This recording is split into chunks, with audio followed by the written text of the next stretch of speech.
Hi there, Dustin here.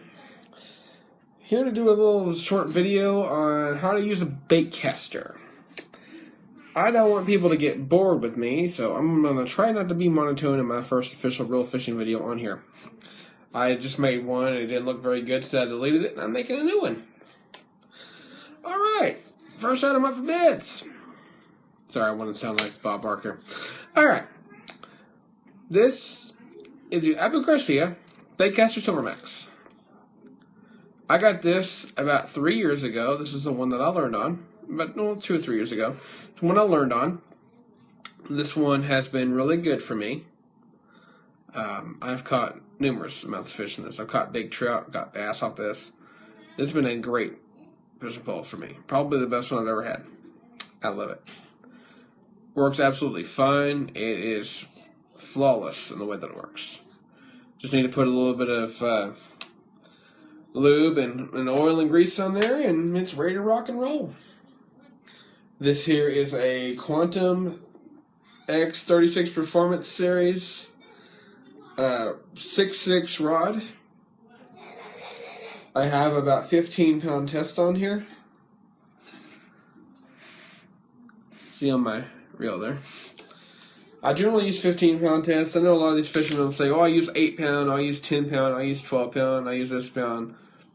I don't get into all that. For one, I don't know. I'm not a technically skilled fisherman that has studied all this stuff. I just know it works for me. I like 15-pound tests. That way, if I get a big fish, I don't have my net near me, I don't have to worry about losing the fish. For all you brand new Baitcaster users out there, I know some of you may be scouring YouTube trying to find a YouTube video or a Periscope video like this one, or a Facebook video of how to use Baitcaster. You want to do this number right there and crank that all the way up. Like so. And then you want to go out there and you want to practice. Sorry, I had it the other way. I had it turned off. Now I got it turned all the way on. My bad. But you want your brake all the way on. It's like that, which is going to slow you down whenever you cast. It will slow you down. So you want to practice backing it off little by little, backing off little by little, backing off little by little, and you'll get longer casts. One thing I encourage you young Baitcaster users that are brand new Baitcaster to do, listen very closely. I've scoured a lot of the Baitcaster beginner videos out there, but none of them really go into detail like I'm about to. One thing I encourage a lot of you folks to do, make your first cast with a Baitcaster. You want a heavier weight. You don't want to have a lightweight like you would have on a spin cast rod. You want to have a heavier weight. You want to make a cast. Put a piece of electrical tape right here. That way, if it does bird's nest in any way, you haven't lost that much line. I made the mistake of not using electrical tape. I went through so much fishing line, it was not even funny learning how to use this thing. I got a buddy in Louisville, Texas, that has really encouraged me with learning how to use a Baitcaster. And I was just about to give up until he encouraged me to keep going with it. And that's when I really started learning how to use it. Hey, Rowdy. Now, with this Baitcaster here, I'm going to put it upside down here. You got your tension knob there. This loosens it and tightens it. You have a star drag here, which you'll hear it click. Loosen it for a big fish, tighten it for a bigger fish. Or, sorry, tighten it for a smaller fish, loosen it for a bigger fish, my bad. Tongue tied tonight. When I use mine, I have a certain way that I like mine set up. Too loose and your line won't even grab. Whenever you're reeling, it won't grab if you have your star drag too loose. If you're out, like, say, practicing in the parking lot or something like I do. I've used this little guy that I bought at Black Sheep, which is a locally owned ma and pa shop. Right here. One of my Gary Yamamoto grubs. And this metal beat up hunk of junk. I don't really use that for actual fishing because I find them superfluous and stupid, and I really don't think that they're any use. I had the original Silvermax rod on here Mine got broke about a year ago. I replaced it with a local fishing outdoor store. I won't name them because I don't want problems with them. I did not like the rod. It was a piece of crap, and it just was not good. I now have a new graphite rod like the original one that came when this one did. Once I do get a new baitcaster, which I will be doing soon, I'm probably going to go to a Lose. If I do a new baitcaster, I'll probably just use this one probably for like jerk baits, pitching and flipping, I should say. Crankbaits, buzz baits, things like that. I don't know. I'm still trying to decide what I'm going to do. When it comes time to fish, for me, I like mine about right there. I like mine about halfway. That way it's like half on, half off.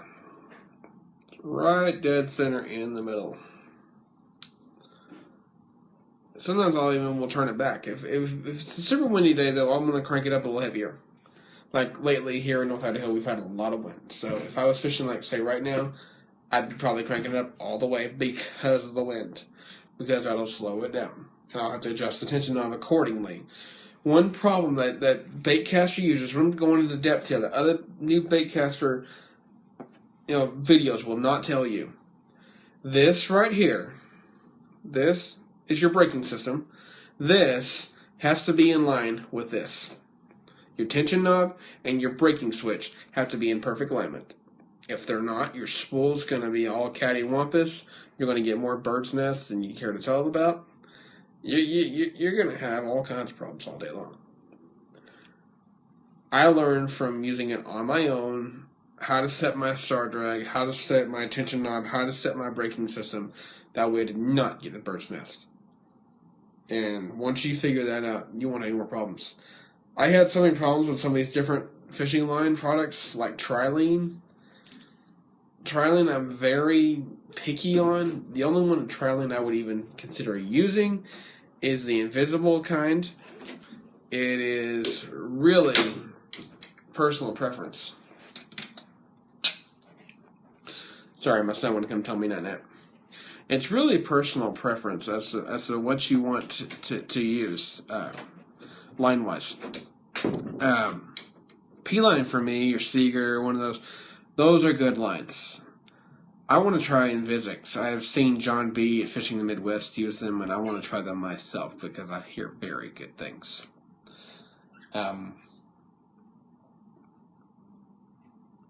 And one thing I would tell young baitcaster users, I don't care if you're 8 or you're 80 and you're learning how to use Baitcaster, don't give up.